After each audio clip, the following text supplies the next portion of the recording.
Hello everyone, welcome to Hot Forex Market Briefing. I'm Andrea Pichidi, market analyst here in Hot Forex. What we have seen so far was a sharp sell-off in US equity markets, which continues also in Asia session, and it seems that it's still holding on European session as well. All this sell-off was due to the rising risk of a trade war after China had been accused actually from US and 12 other countries for a cyber spying. That is bring risk aversion back in our agenda and actually benefit safe havens such as yen and gold and further assets.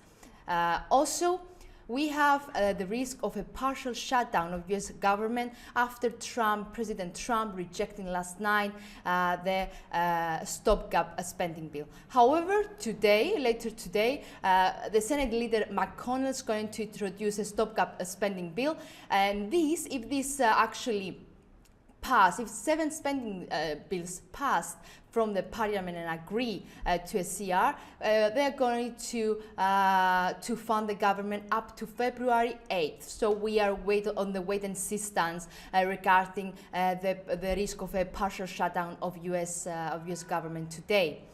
All these added further pressure to stock markets and of course to the US dollar. So what we have seen, the first thing that I have on my screen is the S&P 500 and the monthly basis, since I would like to show you this big bearish candle spiking and breaking below the significant key level, the 2000s level, which is below years low area. So the next real, let me zoom in.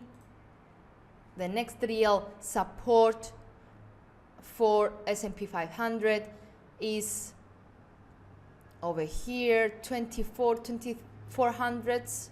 Second support, since the first support was already hit, which is taking us back to July 2017 area.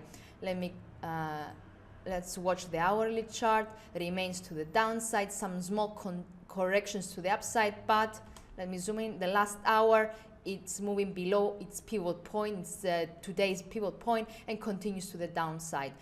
Immediate support coming on the lower Bollinger Band, 2445, or further lower to the first support, which also hit it last night at 2445. That was for S&P. As I told you on this risk aversion and on the big sell-off of equity markets, we have seen gold benefiting and a lot of safe havens such as yen, gold and Swiss. We have seen a remarkable rebound for gold this week, actually rebounding from the 200 weekly moving average, which is at 1233. Rebounding and actually moving to the northwards for a third consecutive week. Let me check actually the hourly chart. So after spiking up to 1266, making a correction to the downside, it remains above its pivot point for the day. It remains above 2056. Weak in the hourly chart as it breaks the latest hourly fractal. Next support on the PP level, or further down if it breaks that 1253. That's the latest fractal. That's in the intraday picture. However, overall it remains to the upside. 4 hour remains to the upside. It's moving above in the upper Bollinger Band area. Daily, the same, as it holds above, significantly holds above the 200-day moving average, which is at 1251. A break of this 200-day moving average could take us back to the 1238, 1240, around 1240 area. However, there is a lot of bullish momentum for gold in the overall picture, remains to the upside.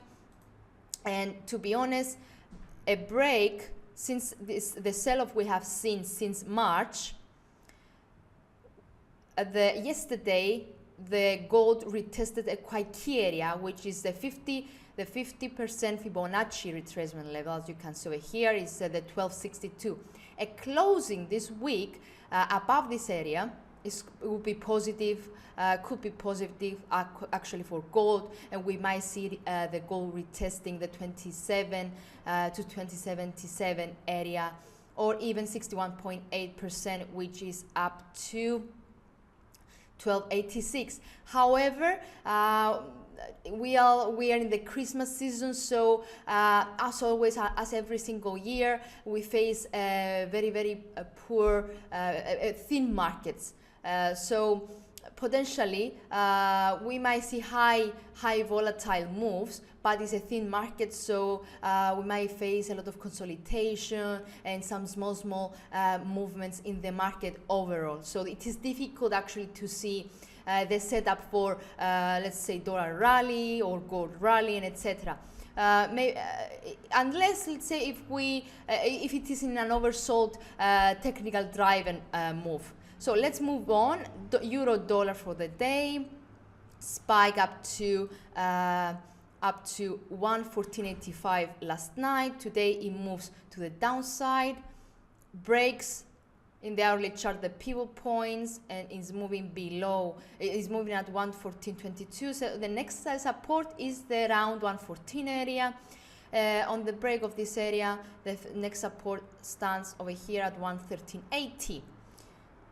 Dollar yen, sharp decline for 6 consecutive days. After that sell-off, as I told you, risk aversion and in general, the risk in the markets are actually benefiting the most of the times the safe havens. Yen is a safe haven, so we have seen a strong yen so far after that sell-off of dollar yen last night, which interestingly it hit the 200 moving average. So this could potentially provides a good support for our pair, 110.90 area. Today we have quite a consolidation, a thin market. Let's see the hourly picture.